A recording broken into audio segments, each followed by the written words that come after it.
See if anybody comes in here. I doubt it. It's late. No one cares. No one cares. Got some people in here. What's up? Josh.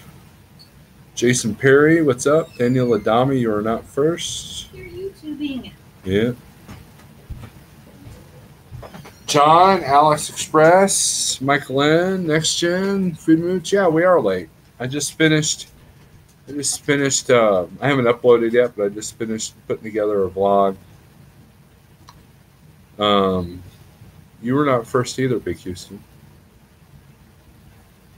But anyways, thought I would get on here and chat a little bit. Hopefully, the vlog will upload. I worked, the last live feed, I was doing this, I was working on it. I told you guys I was working on it. And when I put all the files together, it was 2 hours worth of material. I'm like, no way. So I got halfway through editing it, and I gave up on it. So I started over today, and boom, I decided I'm going to turn it into 2 or 3 parts. So, Easy and Sons Trucking. What's up, Alex Express? Gary is driving. I had the chance to meet up with Blackbeard today. Nice guy. Well, that's cool. Good deal, man. Are you down? Where are you at, Next Gen? I know you were up in Indiana the other day. Big Rich, what's up? What's that say, Rich? Us? Shocked? Corbin, Kentucky. Well, you should be south of all the crap then. It's getting nasty there, 70 and north, and I guess the northeast, they're expecting a ton of bad weather. Oh, yeah, Big Rich, where you're at, 20 degrees below zero. I did that last year up in Topeka, Kansas, man. Alex Express says rates suck. Are you on the spot market already, Alex? I've been really bad about keeping up on the other YouTubers. Here in Yuma, I used to go there all the time as a kid.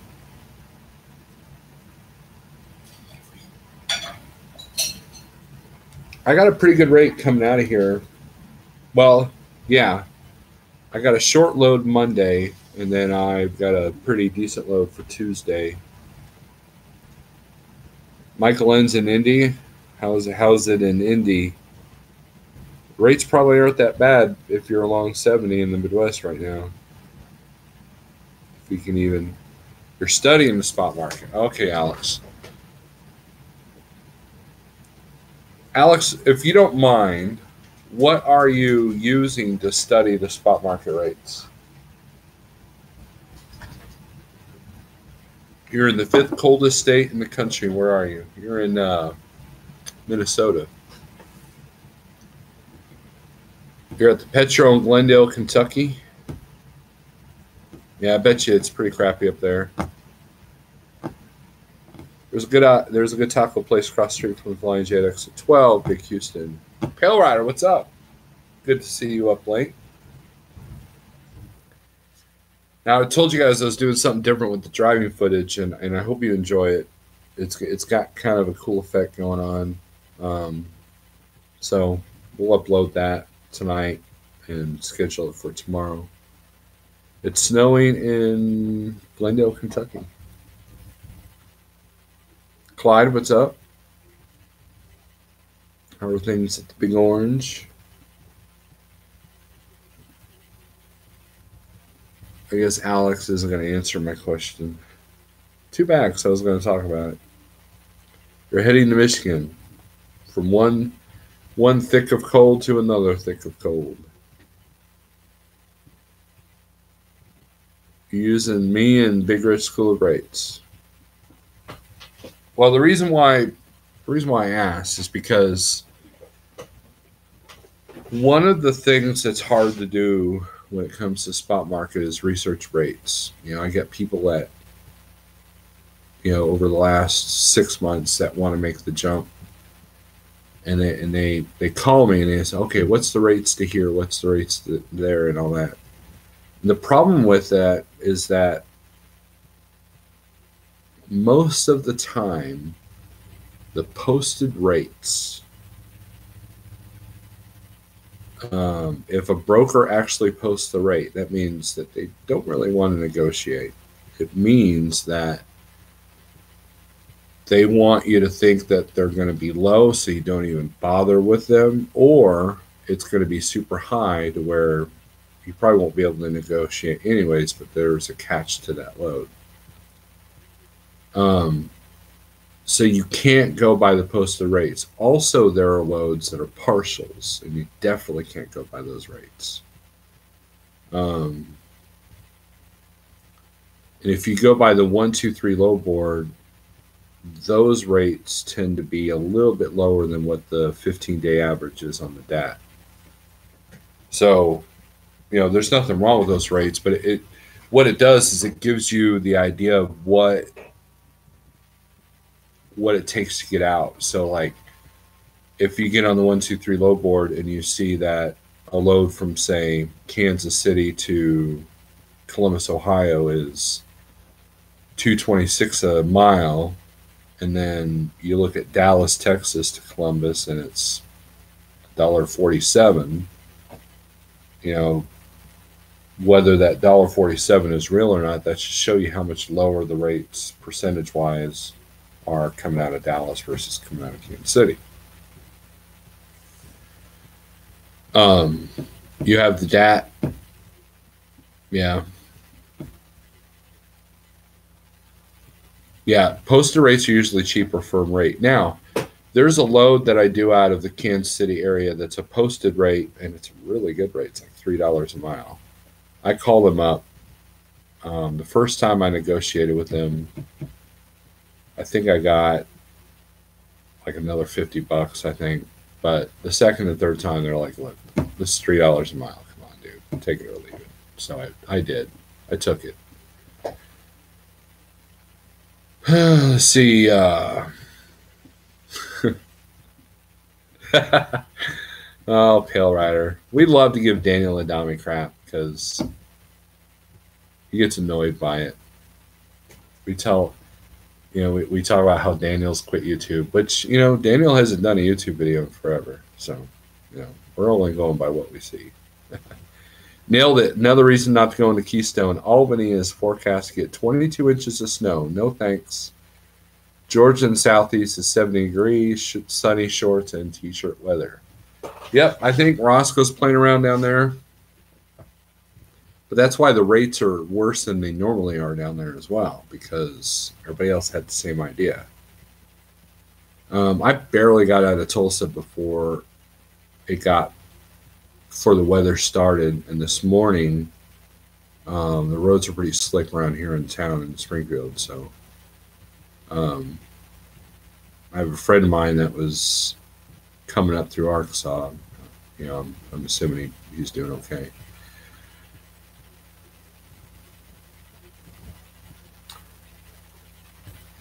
Alex Express says Big Rich makes sense. Ken at Patriot Star and Columbia Glider all have great insight too.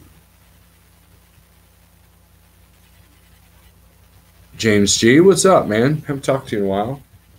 Got to hang out with James G for a little bit. We had some pretty good conversation. Ervaquero, it was good talking to you the other day. Yesterday. But yet he met up with Anthony Blackbeard the other day, and he didn't go live and didn't get any video either. So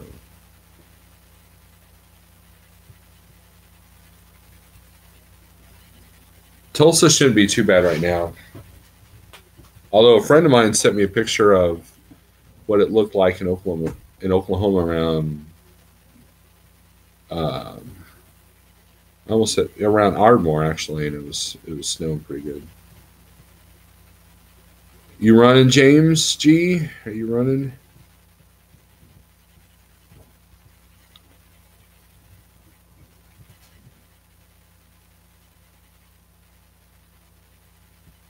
Nope. Yeah, home two.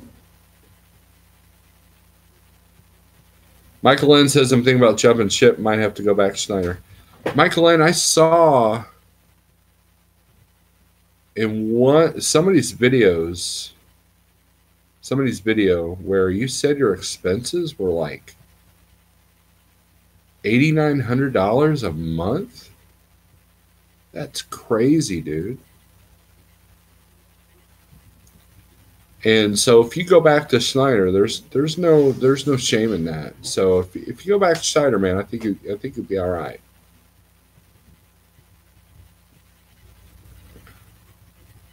Ardmore Pirate Town.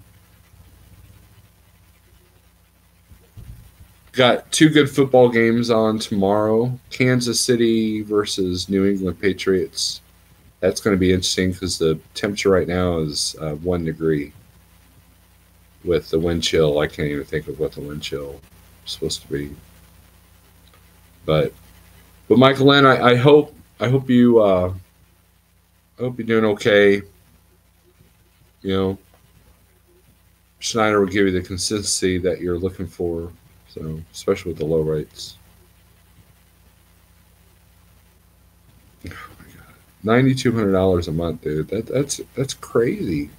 Michael, you have to go back to Schneider because obviously that those other expenses. I know your expenses weren't no $9,200 a month at Schneider.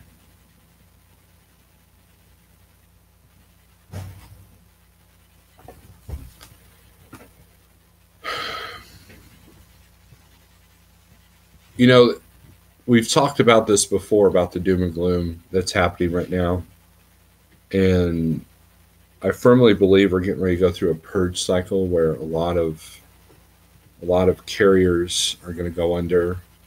A lot of drivers are going to go back to their company jobs, or owner operators are going to go to mega carriers for the consistency. And I know Coach was talking about, you know, at a mega carrier, you're not dealing with the trailer fee, or cargo insurance fee, that kind of thing. The last live feed we talked about micromanagement and how one has to control your expenses. And the rates may not support a $9,200 a month expense list there, Michael.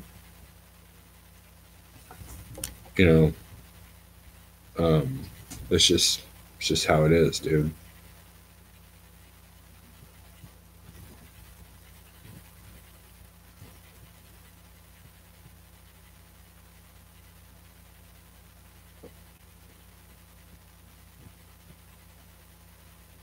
My Schneider Finance lease is up next month, says Jason Perry. I'm looking to make some changes to reach my goals.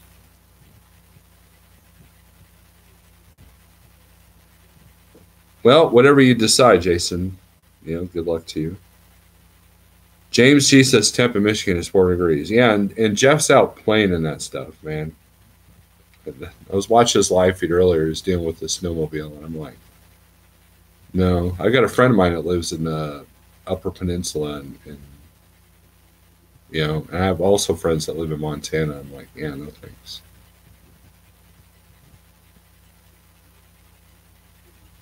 That trailer might be easy to get rid of, Michael Lynn. I know if I ever had to go back to Schneider, I could probably survive by still making the trailer payment.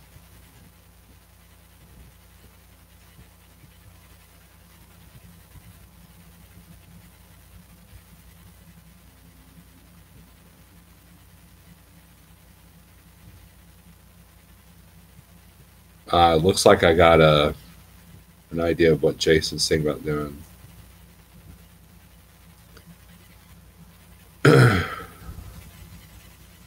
It got warm, up 9 degrees in Minnesota today. Yeah, Air Vaquero, this is that time of year where, I was looking at my Facebook memories and there's a lot of this time of year there's a lot of cold. And You've been through some cold when it like gets like 15 degrees. You're like, oh yeah, this is warm.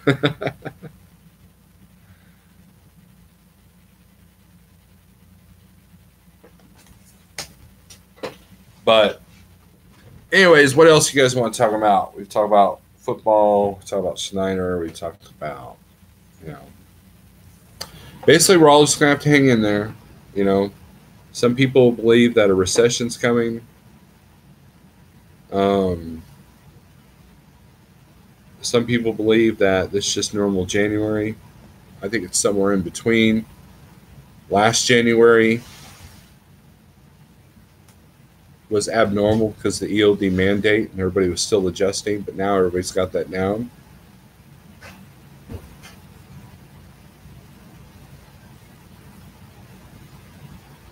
One of my friend driver at Snyder learned IC boards. He's leaving to go to Traveloka with the Snyder truck.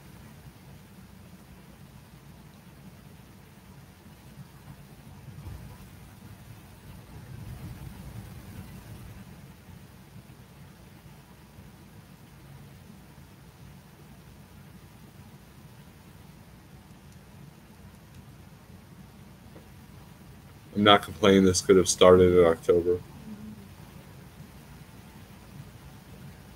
Yeah, well, but yeah, getting your expenses down, man. There's no way you're going to survive it. You know, $9,200 a month fixed cost with a dry van. I mean, you'd have to be doing some extremely specialized freight, and you're going to be working your butt off and not seeing the house. I mean, it's just my opinion, but that's not sustainable. You know, because the reality is it's all about the net. I know a little bike coach makes fun of me for saying that, but it's true. It's all about what you take home. It does you no good if you make $160,000 in a year and you're only keeping 30 of it. You know what I mean? And there's a lot of people that happens. 65 degrees in Laredo, but the wind was 25 mph plus. Yeah, the wind was bad, and with slick roads and wind, that's just not a good combination.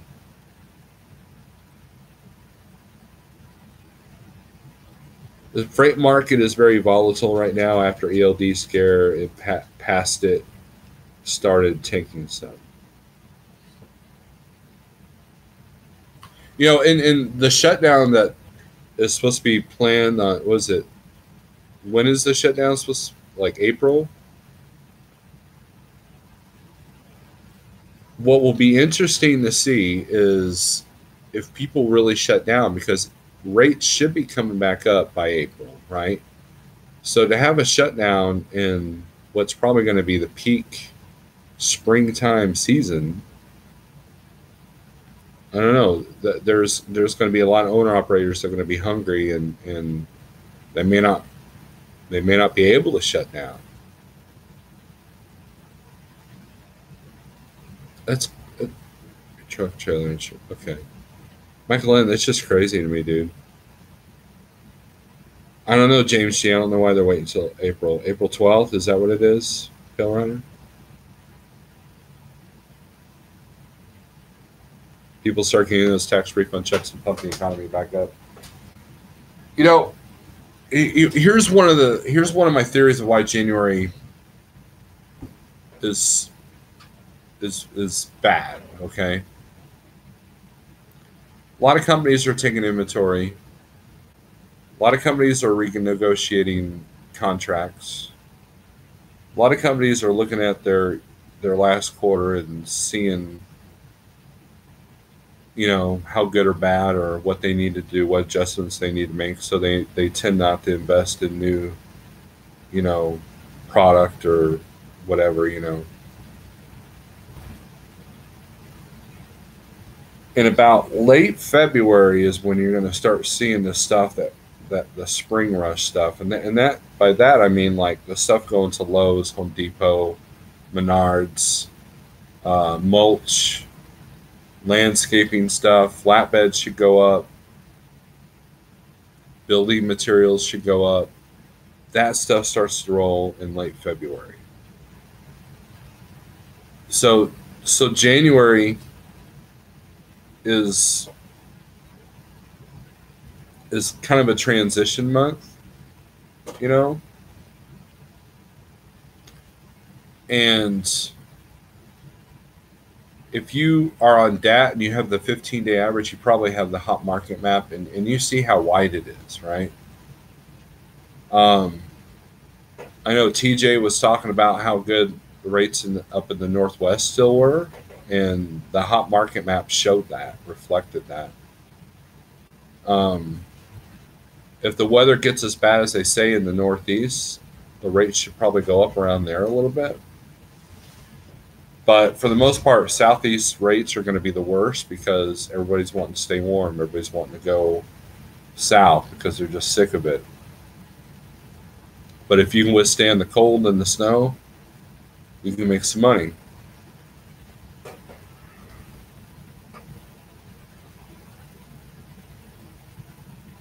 Pale Rider says he shuts down every night.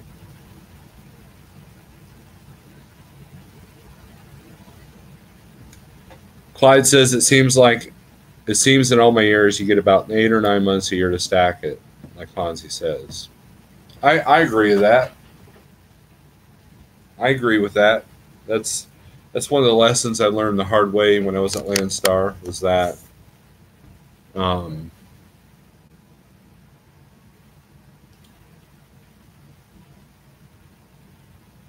January, February, I mean, they dropped significantly.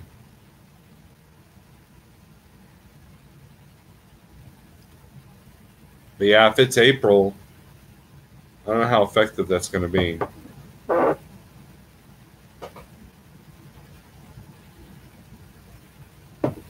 As I said, Logic Neo, what's up? Pale Rider, Landstar. Yep, I love Landstar. Pale Rider was the first YouTuber that ever got to see my Peterbilt right after I bought it. We hung out with, that's where I met Ponzi Zombie Killer. We were in Rockwall, Texas. By some miracle, I found a parking spot at that TA. And then a second miracle happened, and Pale Rider found the parking spot. So we went and had lunch, and Ponzi showed up. I met him. Found out he was a Landstar driver about a month before me. And we all hung out. There's some videos on Pale Rider's channel of that message. Not message, I was reading of that meeting.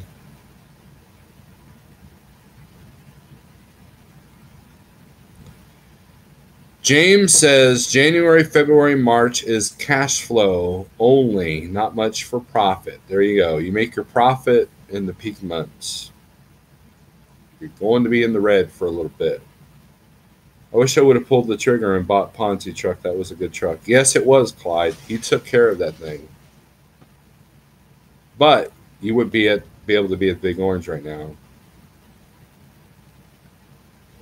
Yeah, it was 150 degrees that day.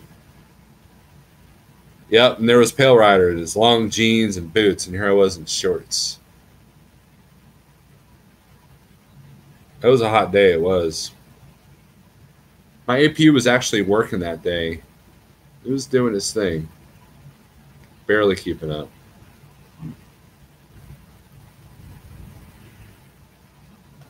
Ugh. Get tired, man. Bored myself.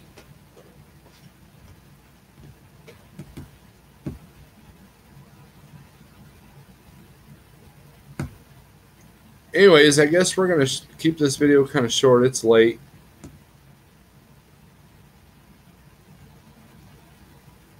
I like that old scope of you and Shutdown truck wash with the mystery red cooler.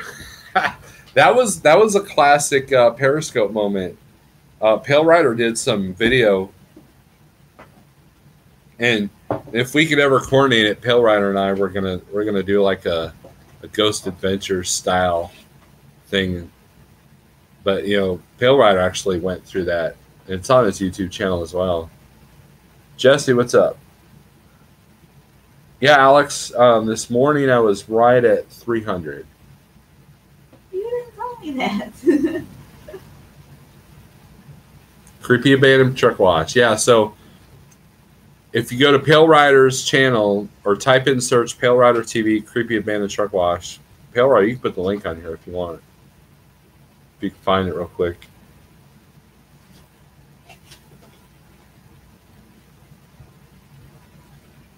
Yeah, nailed it. That thing's still sitting there too, man. I haven't stopped in there in a while.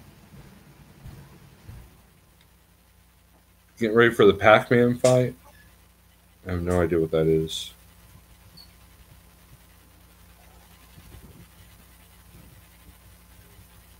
Is that like a video game convention?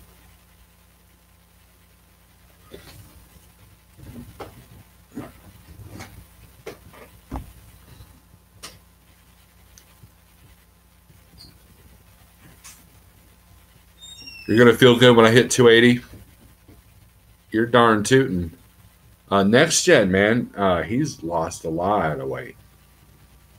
If you follow Next Gen on Instagram, you'll see the transformation he's undergoing.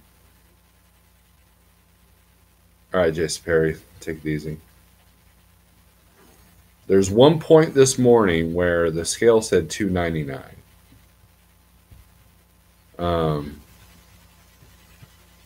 But I'm not going to make that official yet. But it was good to see that too. I'll tell you that. And I have other friends on this this low carb thing, and guess what? They're losing weight too. Must be something to it. Nailed it. Old, younger Pale Rider was a comedian as well. I know. I'm trying to have him bring back the Angry Trucker series, but he won't do it. There you go.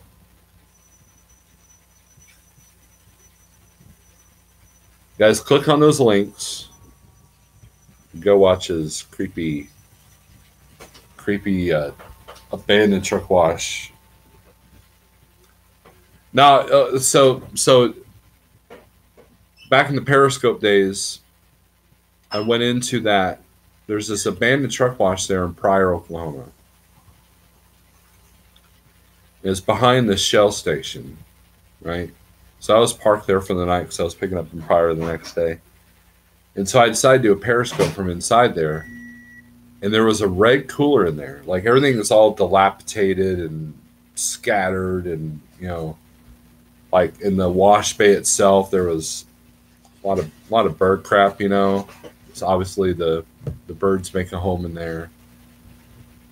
But inside was a red cooler, like an Igloo ice chest, right? And I was too scared to open it. And the thing about that cooler is it looked newer. It didn't look like it had been there as long as the abandoned truck wash.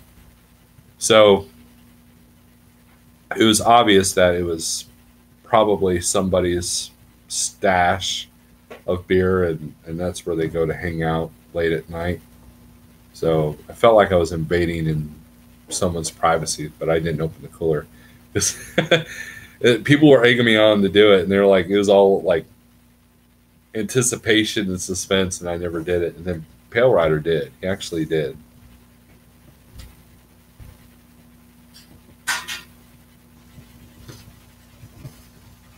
When I checked my weight last time, I was at 225, and I started at 285 about 2 years ago. Now I'm at 225. Good deal.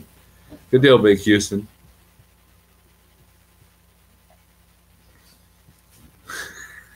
Nailed it. Oh, yeah. Good thing I didn't find any pallets in the dumpster. Scary stuff. It is scary. You might see a ghost pop up in Pale Rider's video. That dumpster pallet thing, that's an inside joke. Tell you what, man. There are people that make furniture out of pallets. I hope their house never catches on fire because it will go up like that. I had a friend of mine had a bonfire and he worked for a shipping office and he had like 10 pallets. Those things burn quick and hot.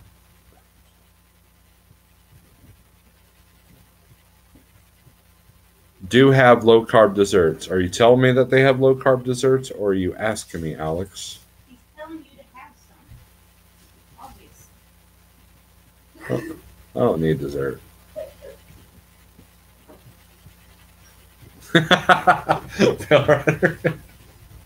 They were swinging.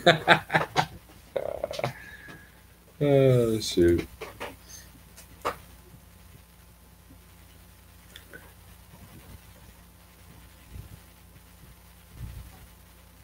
Michael N., I need to talk to you about your diet. I need to lose this weight. I'm up to 317 pounds. Soda and bread is my worst enemy. Michael N., sorry, I thought there was some red blue lights outside, but it's the reflection. I guess Live PD's on TV. I'll send you a couple of links.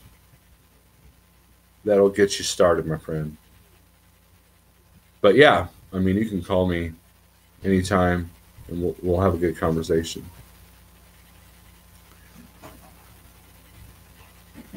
You know, I used to be the guy. Let's talk about the diet stuff for a little bit. It is live. You know, nailed it. Live PD is on. However, they're not in Springfield till March again. So you have a great attitude on desserts. I had a friend of mine that's gone keto, and he said that over Christmas he had some sweets and it hurt his stomach. He didn't feel good. So now it's a matter of, you know, I have a lot of willpower when it comes to sugar because of my beliefs of what sugar does. But anyways, I used to be the guy that blamed being a truck driver for being overweight. I used to be the guy that blamed the fact that, you know, well, I can't make it to Walmart or I never know my schedule. Oh, I just came out with this big hot cup of cocoa with, is that ice cream on top? It's chocolate whipped cream and it's delicious. You know how they say women outlive men? Not in this house. Oh, is that a threat? Is that a comment on my lifestyle? Maybe. We'll see. We'll see. Yeah, I'll be on my deathbed. I told you. The anti-keto was Yeah. nice again. Yeah. Yeah, we're yin and yang on this diet thing, guys. Anyways, I used to be the guy that blamed being on the road, you know, blame the truck stops for their unhealthy choices and that kind of thing. Once I was able to eliminate that thought and figured out a way to make it work within the system, it became easy. Easier. I won't say easy. Easier. Just good.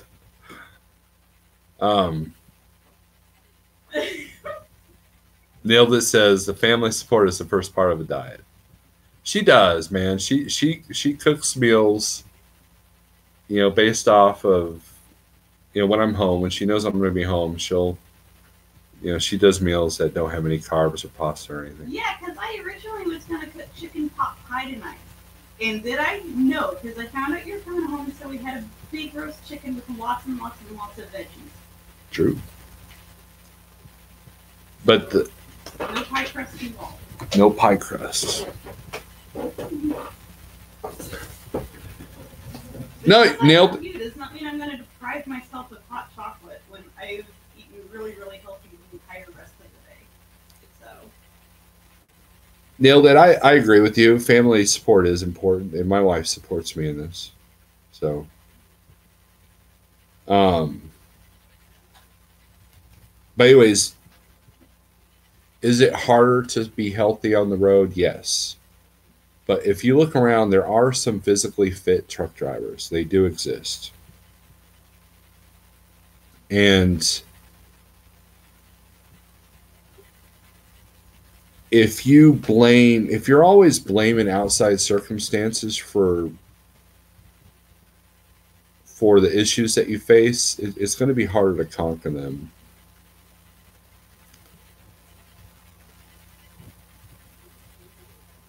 You can you can sit there and say, well, this is my weakness, this is my weakness. Okay, that's good that you've recognized your weakness, but then you have to recognize, how can you conquer your weakness?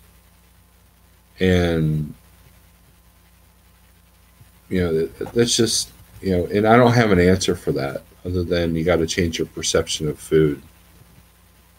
And then once you can make some of the physical changes, the mental part actually becomes easier.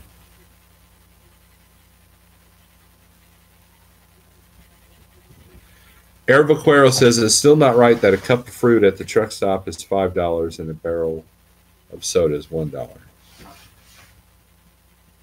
Here's the beauty of what I'm doing, Air Vaquero.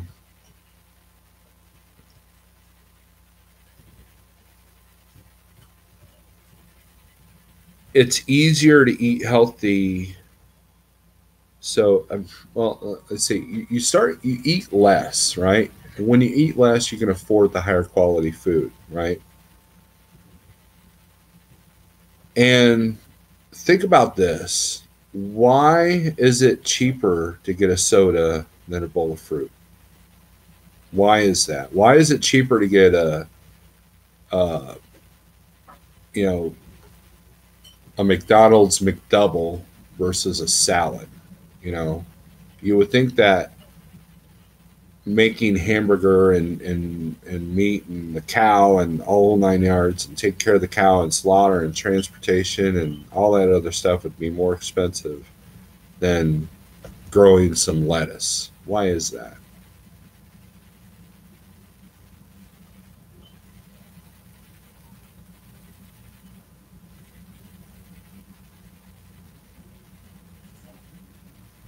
The profit margin on soda is ridiculous. You're buying literally sugar water with chemicals in it, and they're cheap to make. But that goes to that blame game. It's like, I understand that, a bowl of ramen is a lot cheaper than a steak. But if you're eating a low carb diet with enough fat, you don't get hungry. So you're eating less. My food bill on the road has gone down considerably. And it's liberating. I've told you guys this before. It's so liberating to walk into a truck stop and not be tempted by all the crap. And trust me, guys, I was all about Pringles and Twinkies and the chicken strips, and the all that stuff, man. The pizza. I mean, I was, McDonald's. I haven't eaten at a McDonald's since I've started this. And I kind of look at his way of sticking it to the man.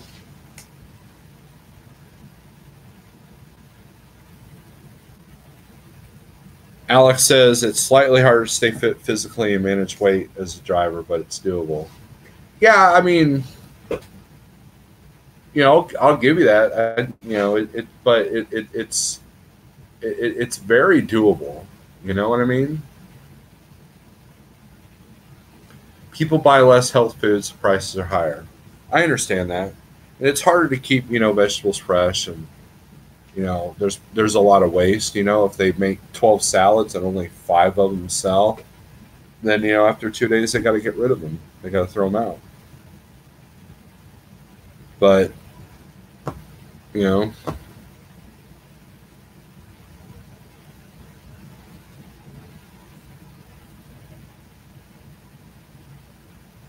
The cup lid and straw cost more than the Coke in the cup. Exactly, nailed it.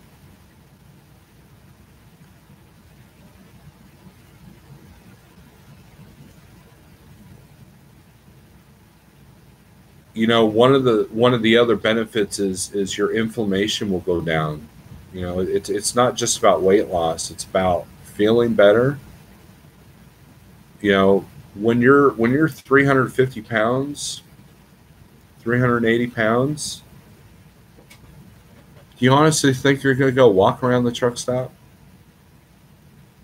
You might start, you might try, you might get halfway across, but why does a 380-pound man like myself not do a whole bunch of truck stop walking? Because it's hard on the joints. There's inflammation. Your legs are swollen. Your back hurts. You know what I mean? And so, one of the benefits of the diet that I do is that inflammation goes down. My legs aren't swelling anymore. You know, um, my legs are getting leaner. I'm starting to see muscle definition again. You know, I used to be an avid bike rider, and I used to have very physically fit legs, and I'm starting to see that again. You know, and then when you drop 60 pounds like I have, then it's easier to go for those walks. It's easier to walk, you know, park, you know, further away from the front door of the truck stop and go in. Um, and so it creates like a snowball effect. Once you start feeling better and you feel lighter on your feet, you feel almost unstoppable.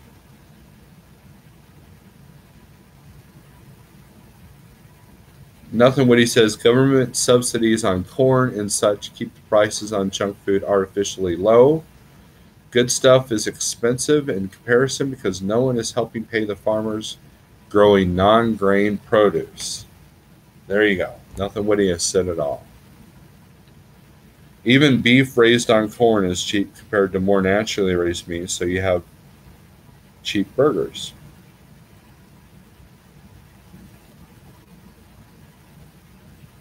Coke syrup is mixed with carbonate water at a ratio of 5 parts water to 1 part syrup. Yeah, man, it's sugar water.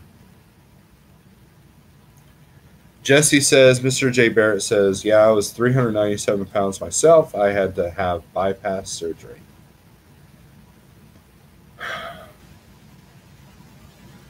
I have a cousin that just had bypass surgery and she's doing well. I wanted to get my weight down before that was considered an option for me because that's what I felt was going to happen, and I don't want to have surgery. And what's interesting is that my cousin's lost 80 pounds, and about the same time I've lost 60 without surgery. Surgery can be a decent alternative, but not for me. Not for me. And I know people have had surgery that have gained their weight back. So there's that.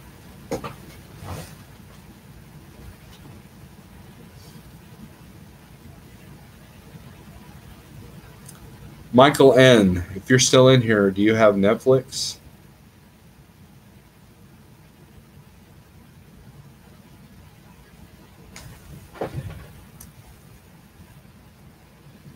Those of you interested, I will put the title of the Netflix show. Michael N., go watch that. Put that in the search and go watch that. It'll open your eyes to what I'm doing. It'll open your eyes what I do.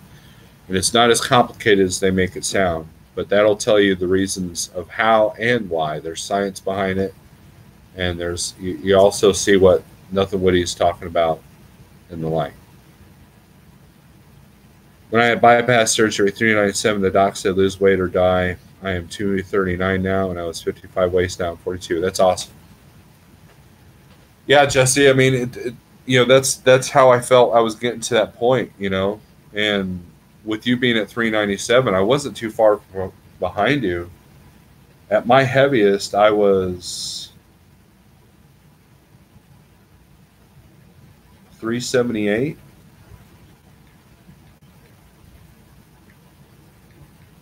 That's a difference of 19 pounds. I was only 20 pounds from where you were at.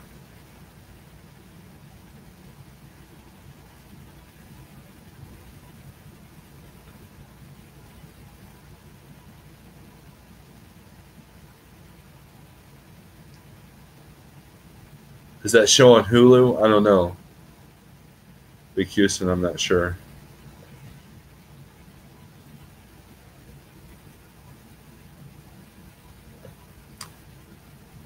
Anyways, we're at 45 minutes, 46 minutes, so we're going to end this live feed. It's getting late. Time for me to go to bed. You had your surgery at the Heart Center in Manila. So probably not have to pay the outrageous fees like we do here in America. But yeah, Michael, go watch that show. You can leave this live feed now and start watching it, dude. It'll kind of open your eyes. Several people that I've pointed that film out to, it's changed their lives. It changed mine. So 50K. Wow. That's a lot of money. It's a lot of money. Anyways, guys, thanks for watching. I gotta go, Gary. I can't stay. I'm not Roscoe. I'm not James Best, dude. Brent, how'd your trip to Minnesota go? You guys like my Star Wars cup?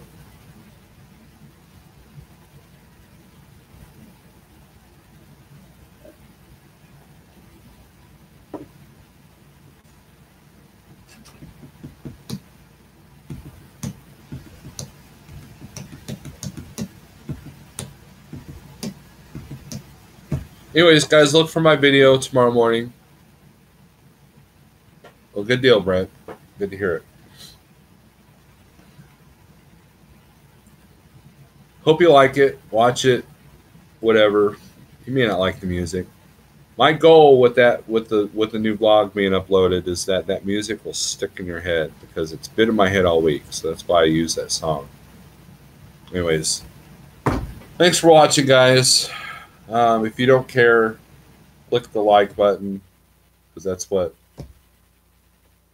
everybody else says. So, and oh, good deal. Glad you got it south of I-57. All right, guys. If you're in the bad weather, be careful. Make sure you got plenty of food and water on the truck just in case you get stranded. Don't do anything. Nothing in your box or on your trailer is worth going into a ditch and, making things hard for you with your CDL. And anyways, guys, thanks for watching and be safe and, feel free to email me or leave a comment if you got any more questions about the diet stuff. Michael, give me a call after you watch the film and we'll have some chats. I'll send you a couple of links too. But watch that movie and tell me what you think, all right? All right, guys. Take it easy. YouTube. My wife says good night. Later, guys.